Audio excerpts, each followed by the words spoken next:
NTV time, जनता की बात जनता के साथ।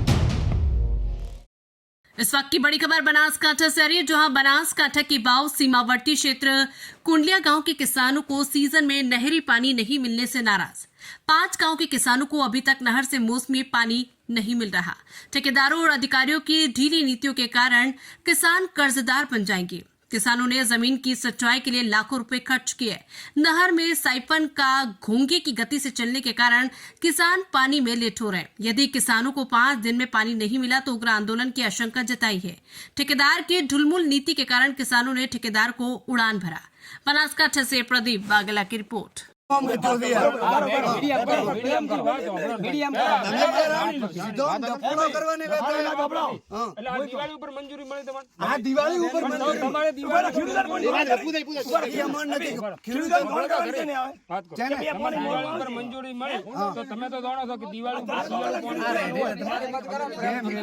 મળી અમે કોમ ચાલુ કર્યું રેડે અમે કોમ ચાલુ અમારો આગળ કોમ તમારે સાહેબ ના પાડી હતી કે જેમ કે દિવાળી ઉપર મંજૂરી તમને મળી દિવાળી ઉપર તો પાણી પાવાનું આયા તો તમે આવામ તોડીને બેહો તો તમે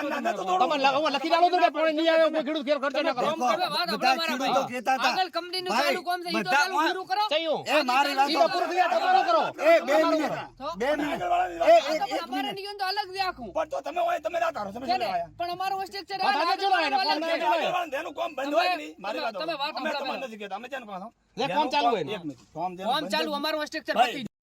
કુંડળિયાની કેનાલનું કામ 1 મહિનાથી અમે દેખવા ચાલે છે અને મોડું આવેલું કોન્ટ્રાક્ટર એમ કહે છે કે અમારે મોડું આવેલું છે બરોબર મોડું આવેલું હોય તો ખેડૂતોને જાણ કરવી જોઈએ કે ભાઈ આ ખેતરમાં તમે બીજી વાર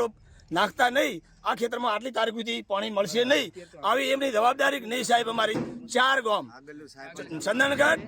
ચોથરનેસડા કારેલી ગોમડી અને કુંડાળિયાની સેમ અત્યારે પડી છે બીજા વગર ખેડૂતોને હવે અત્યારે 15 દાડામાં જો પાણી આવે તો થોડા ઘણું પાહુન લીરું થાય ને કા કોઈ ઉપાય નથી આનું બધો વળતર કોણ હાલશે એટલે મહેરબાની કરીને અમારા જે મોટા મોટા નેતા જે હોય અમારા વોટ લેવાના વિસ્તારના હોય એમને પણ અમને ઓખો ફોડીને દેખવું પડે કે આ કુંડાળિયાની પોઝિશન શું છે અમારા ખેડૂતો અત્યારે હજારો એકર જમીન અત્યારે પડી છે અને કોન્ટ્રાક્ટરો પાસે મજૂર નથી એ કામ વધારે રાખે છે અને કોન્ટ્રાક્ટરો પાસે દિન રાત કામ કરવાની મજૂરની સેફટી હોવી જોઈએ એવું કોઈ છે નહીં આ લોકોએ રાખી લીધું કોણ છે ફલાણા બરોબર ચલતા હે એસા ચલતા હે ભારતમાં મહેરબાની કરીને અમારો નિકાલ કરે આનો જય હિન્દ જય ભારત।